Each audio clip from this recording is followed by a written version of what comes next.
Right. Thank you so much for staying with Africa Speaks. Let's now begin our conversation this afternoon, where we look at the importance of cultural transformation in the business sector at this time where the world is witnessing rising inflation, and also we want to find out how again businesses can really adopt technologically, even as technological advancement catches up with us as people. All right, our guest this afternoon is Eric Ngala, who is the managing partner of Priority Activator Consulting, and this is a human resources consulting firm that has been training Kenyan CEOs, especially on the cultural transformation. Thank you so much for making time for us. Thank you for having me. All right, and why are you so passionate about cultural transformation? I know HR, I know culture and strategy is very important for any business, but why now? Purity is because culture is everything, both to companies and to nations. Simply put, if I want to give an analogy of a motorcycle, a motorcycle with a rider, a motorcycle has two wheels. The back wheel is culture, the front wheel is strategy. On the pinion is actually performance, and the rider is the leadership. So that's why it's very important to have the right culture that can actually push the wheel of, which is the front wheel, is strategy, to the right direction. So that also means we also have to have an alignment between what the leaders do and practice on a day-to-day basis with the culture of the organization. Because strategy is fully supported by the culture of an organization. And traditionally issues such as pandemics and rising inflation, they really do affect our businesses. Would you say with the right culture, or if, for example, businesses try and swiftly maybe shift their culture, then these impacts could not be felt? The impact will still be felt, but to a lesser extent. If an organization has that culture of efficiencies in place, they have invested in technologies, they are quick to turn around, they are quick to change how the practices are adopted, then definitely we'll find that the layback mentality is not there, the wait and see attitude is not there. Or employees will quickly adopt and transform. I mean, we have from a season where the pandemic really affected the whole world. The quick or the early adopters were easily moved to online work, and still work continues. Companies that were not ready, where the disaster preparedness was not up to the game, were really affected for some time. And if a company preempts what's going to happen around the world, then they're quick to adopt and they're quick to implement. And you know, we saw how especially the COVID-19 pandemic affected businesses. Some closed, and even people lost their jobs during that particular time. And now as they tried to recover from the impact, we have a global rising inflation. Would you say that businesses really learned their lessons during the pandemic, and now they are coping up well with the current situation? Purity, we were taught, all of us, we were taught hard lessons in life. None of us really believed. I don't even think yourself you believed you'll see the day tomorrow. Most of us were going to night scared, and companies and the organizations the world over, we were affected. But ideally, if you look at the situation of what is happening around the world right now, no one can actually project what's going to happen tomorrow. But organizations need to be ready to change over, should also be ready to actually put in measures that will see the organization sustain itself in the near future. No one knows how. I mean, you're looking around the world right now, inflation is really impacting negatively on the performance of organizations.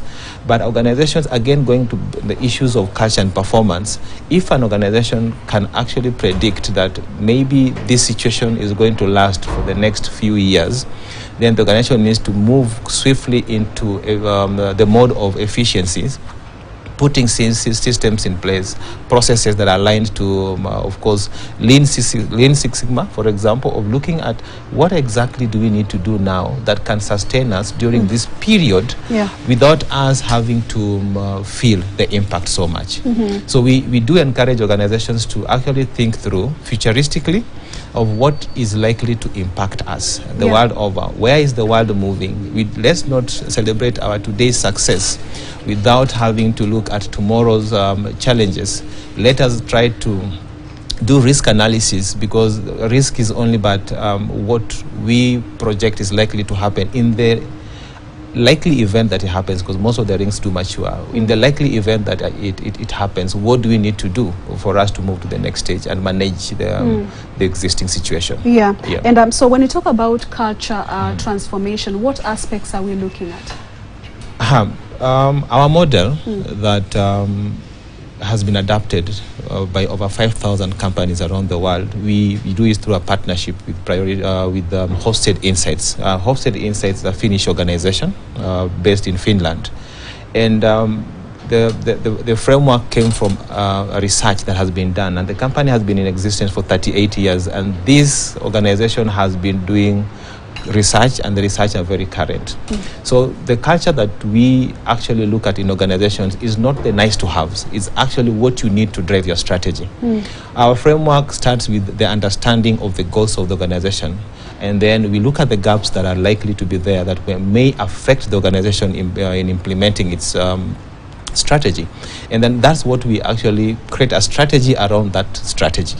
So every strategy needs a strategy. So implementing a strategy needs a strategy where the gaps that have been identified are actually closed, and for the organization to actually feel that they are on the right trajectory. Yeah, and you know, learning or trying to get used to a different culture is very difficult. Okay, so what is your experience with either the companies and the businesses as you try to help them again try to adopt a different culture so that their businesses could survive? Because I'll take an example with what happened during COVID when the governments were encouraging most of the companies to have their staff work at home, but there was a lot of resistance that was met with that, but thankfully some companies did adopt that. Yeah, thanks for that question, Purity. Indeed, what happens and why strategies or new cultures fail is simply because of lack of communication, change management. If change is managed well through the right processes, then definitely you'll find that the staff members or the people, the stakeholders are involved. So stakeholder management comes into play. If the stakeholders are sold to the idea by explaining to them, remember every human being is sort of selfish. They want to see the what is in it factor for them. So if this is explained, then most likely the resistance will take some time. I am very sure that most organizations that were able to explain to their staff members what's happening, because then again lack of knowledge is another thing. If it's not explained how this is going to affect the business and why we are doing what we are doing, then most staff members will ask the question, is it really for me? Am I doing it for the organization or to the benefit of all of us? So there's that bit of engagement and involving all the stakeholders is very important. All right, and on the cultural transformation, we're not just talking about a strategy and human resource, we're also looking at the employees, an aspect that many organizations tend to forget. Maybe what is really the place, how important is it to ensure that all your staff and employees again try to adopt this culture that you're trying to introduce to them? Purity, we always talk about employees or staff members being the greatest assets, but we don't put that into practice. We think that systems and processes work in solitude. The truth is not far from saying that really the staff members run the wheels of that organization. So it is important to actually take into consideration the role of the staff members even in the new systems and processes being introduced. What is the place of the staff? Actually, in that pyramid, the staff members rank higher because they're the ones who will run the systems, they're the ones to implement the processes, and they're the ones who actually serve the customers or the people who actually utilize your systems or processes or services or products. So it is important to be cognizant of the place of employees in the whole chain. Yes. Yeah, and okay, it's true that businesses are currently struggling for many various reasons. High inflation that has led to some issues such as the high cost of living. So for a business that is struggling, which most are, and some have even closed shop, how do they bounce back and increase their proceeds? It is indeed a sad situation that we are going through, but this is very cyclical. It happens after a number of years and situations happening around the world. It is very important for an organization going through challenges, just like right now, to try to understand what's happening around them.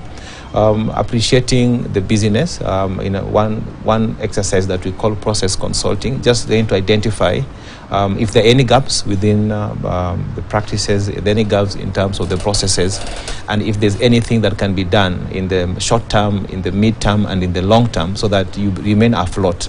At the moment, most organizations are in the space of trying to sustain themselves. And this is only a passing cloud, and I'm very sure that these situations will end in the near future. And it's only the resilient organizations that will actually see this through. Yeah. The organizations where people give up so fast because there's no organization that is operating in an environment of their own. We are all interconnected, both locally and internationally. And we have seen that these problems, the challenges that we are facing in Kenya are being faced in all other organizations. So I do recommend that it's not the place to wind up. You can imagine winding up and people losing jobs. So right now the employers need to see and find ways to sustain the business, and through the consultation processes with the staff members, but also understanding your market and finding ways to overcome the current challenges. Yeah, and what we are talking about is ensuring that businesses remain standing amidst whatever situation, even political situations, because we're always in a political cycle. Yes. The other time businesses have been closing, especially at the Nairobi CBD, because of the protests by the opposition. So that we don't complain that, you know, the protests, for example, are affecting our businesses. Again, is it time that we as business, and companies integrated technology and shifted our focus to the digital space so that we are not hugely affected in case of any instability? Yeah, thanks. Indeed, Purity, politics is part of the business ecosystem. Because through politics, policies are designed. Through politics, countries governed.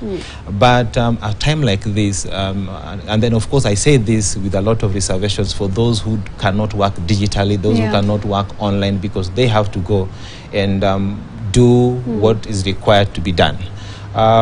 Majority of the organizations within the CBD and around Nairobi, not majority, maybe there are quite a good percentage that can work from home. And for those who cannot work from home, of course there should be a lot of what I call safe passage for them to work, even as the protest goes on. But you don't know the direction that that's going to happen. But for organizations, just to exercise caution, is those who cannot work from home, then they should proceed to work. But those who cannot work, cannot attend to their day-to-day work, they can work from home.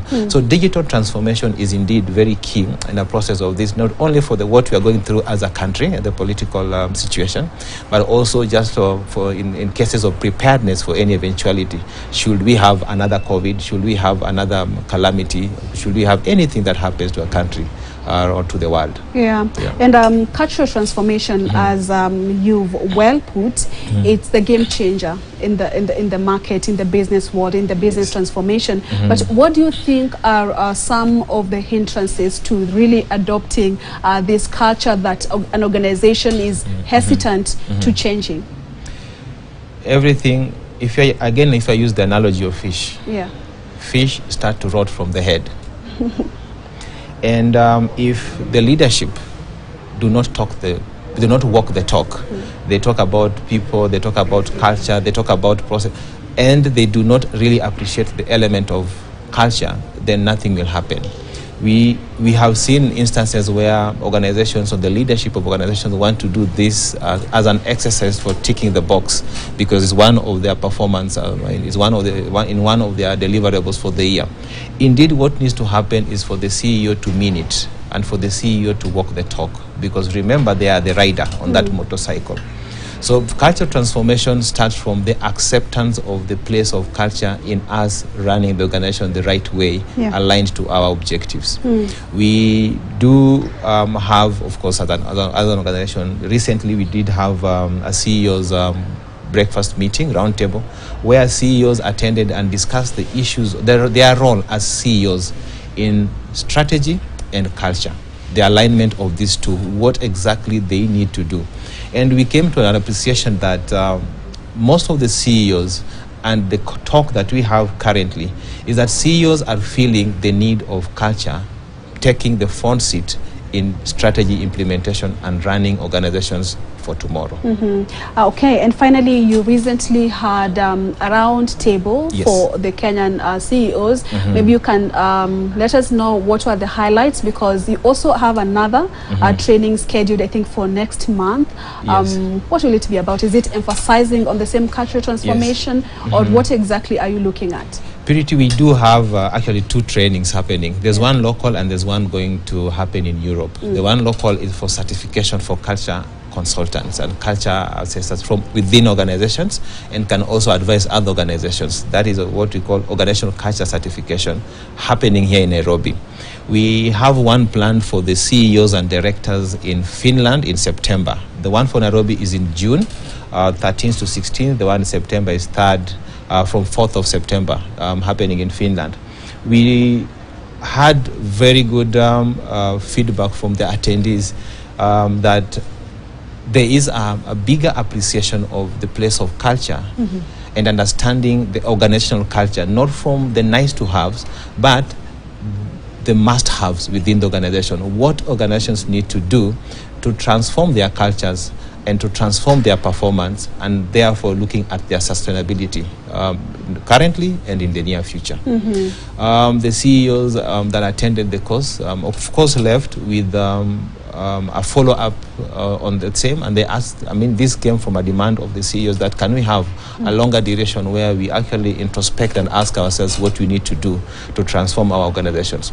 We are very happy that from that meeting where we thought we are just going to discuss, we've had a number of organizations asking for, can we have a deeper talk on matters culture and how can we transform ourselves? And thanks to the earlier question, it's really about how do we sustain ourselves in the near future? Because currently, yes, this is the situation where we are at. And so you've been holding trainings and speaking with CEOs. From where you sit, how would you rate Kenya's corporate sector, the vibrancy of Kenya's corporate sector post-COVID? COVID affected us. To many organizations, COVID affected us. I think most organizations are still recovering. I don't think there is any organization that is at more than 80%, in my opinion. We are largely between 60 and 80%. And some organizations are actually operating at 30%, unfortunately. But we just look at it positively and ask ourselves, what do we need to do in the near future? All right, and I think that will mark the end of our conversation this afternoon. Eric Ngala, Managing Partner, Priority Activator Consulting. Thank you so much for your time. We highly appreciate. And here also are some of the images of streets in